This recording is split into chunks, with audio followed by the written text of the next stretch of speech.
OneSport je fantastičen program, cenovno ugoden. Nije me izneverio. Meni kao analitičaru znači puno. To prave sve najbolje televizijske kuće.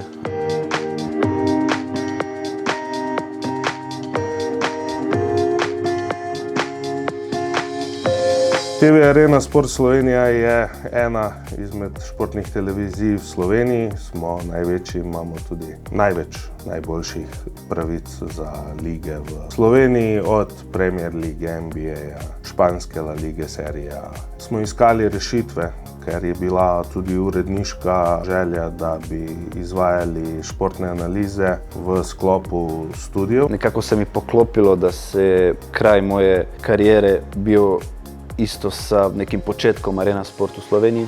Onda smo se nekako našli, napravili par razgovora i štartali smo ovaj projekt televizije u Sloveniji, Arena Sport. Probali smo program za 100 free trial licenci. Zdel se nam je zanimiv, ugoden, cenovno ugoden. Za naš štart nismo si pa mislili, da bomo imeli, upali smo in dobili pa tudi vašo pomoč in support in razvili zanimivo stvar, ki jo kar redno uporabljamo. Ja u mojoj pripremi za analitiku pravim i analyzer, što se tiče nekih sekvenca iz utakmice. Na drugoj strani coach board. Puno puta se poslužujem isto coach boarda što se tiče nekih sastava prije utakmice, šta se promijenilo, pogotovo sad, zadnje vrijeme. Prošli vikend smo imali Inter koji je napravio 6-7 rotacija, pa nekako u coach boardu predstavim koga sve je promijenio nakon utakmice u Ligi šampiona, ili pravim u coach boardu samo 11-tericu za jedan tim. Mi v Areni uporabljamo analizo in ONES program zaradi tega, ker je to dodatna vsebina, podpora pogovoru, se pravi, da tudi naš analitik Denis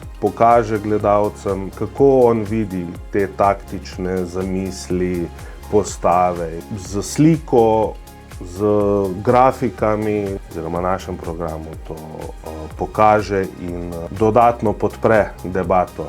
Što se tiče analyzerja, ja sam uzeo sve elemente što su dostupni, trackinga, pratnje igrača, do visiona, do formacija, do nekih dubinskih pasova, do centar šuta, do micanja igrača gdje bi trebao da bude praktički sve. Još ovu lupu sam stavio na igrača, da je pažnja baš na tom igraču kako je odreagirao u ovoj situaciji. Što se tiče moje analitike, nekako najmoćniji element mi je to micanje igrača, kad ga ja mogu predstaviti iz jedne situacije kako bi bilo bolje u nekoj drugoj situaciji. Kad analiziramo fazu defenzive i Manchester City dobije gol, kako bi bilo bolje ako bi taj igrač stao 2-3 metara unazad ili lijevo ili desno. To ja mislim da kod gledatelja nekako najviše pomogne za neku predstavu kako bi moglo biti.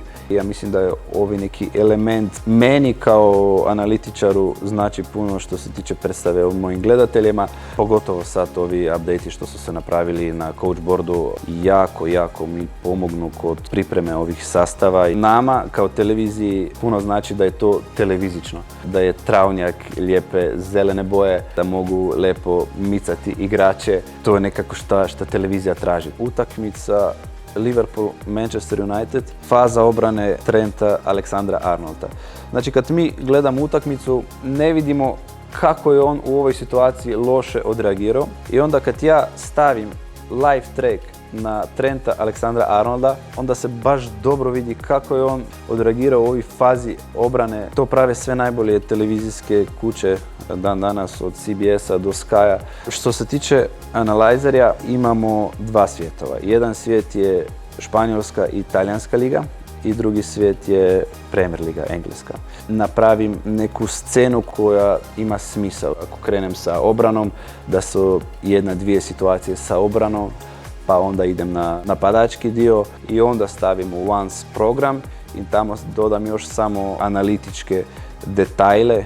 Što se tiče coach boarda, najviše se bavim sa formacijama, na primjer AC Milan koji najviše napada po lijevoj strani damo neke naglaske na to lijevu stranu, u tom primjeru Teo Hernandez i Leao, da će tamo vjerojatno biti najveća opasnost, i na drugoj strani kako će, ne znam, Inter, Juventus, Napoli rješavati ovaj problem na njihovoj desnoj strani obrane. Radimo na tome da bi bili aktualni, da bi već u poluvremenu mogli analizirati neke situacije iz prvog poluvremena. Kao studijski dio uvijek naglašamo tome da bi imali jednog trenera u našoj ekipi. Znači, voditeljica, onda smo 3 stručni gosti i nekako radimo na tome da bi jedan od ove trojice bio trener. I kad bude neka situacija na utakmici, onda se mi dogovorimo, ovu situaciju bi mi mogli da analiziramo, izbacimo ju u režiju, da imamo na kompjuteru i onda dođem ja i trener. Ovako se konstruktivno razgovaramo kako i šta, malo izmenimo ideje, jedan, drugi, onda dođemo do nekog zaključka šta je bilo najbolje da napravimo. Puno puta smo i dvojica gore, da jedan kaže nešto, drugi drugo, ali kako sam rekao, što se tiče toga, ja sam tisti koji odluči na kraju koju situaciju ćemo dati sa razgovorom sa nekim trenerom i nekim drugim stručnim komentatorom. Imeli smo situacijo, kjer je obrambna linija enega kluba stala resnično visoko, čez center. In je s tem ogromno riskirala. In to je bil recimo en tak primer, kjer smo lahko z Once programom res dobro podprli debato v studiu, ki je bila na to temo zanimiva, in smo potem pokazali tudi gledalcu, kaj to dejansko pomeni, kje je kdo stal, in za takšne primere je recimo program fantastičen. To je meni najveći izazov kako napraviti kvalitetnu, stručnu analizu na televiziji, da nije previše zakomplicirana, odmah možem dobiti negativan feedback gledatelja jer neće razumjeti. Ali sa One Sport mogu to da jako dobro napravim jer imam neke instrumente koji su jednostavni, ima veliko boja, to mi je puno lakše da napravim. Puno lakše mi je i zbog suradnje sa One Sportom, kakve dobre feedbacke i još bitnije kako brze feedbacke sam dobio. Neke situacije, pogotovo na coach boardu, nisu bile toliko dobre. To su sad, bili ste dosta puta u Ljubljani, razgovarali smo šta bi moglo biti bolje, šta je već sad dobro, šta bi se moglo još da se napravi još bolje, tako da mi smo sad u posljednjih godinu dana, mislim da svi zajedno napravili jedan dobar i velik iskorak što se tiče kvalitete same analize, što se tiče televizičnosti, šta je kod nas toliko bitnija. Evo i sada, posle godinu dana, mi smo došli do nekog nivoja gdje ja nemam više nikakve potrebe po nekim upgradeima, znači sve to sad na nekom nivoju gdje smo željeli da bude što se tiče analitičnosti, što se tiče televizičnosti, tako da vrlo dobra suradnja.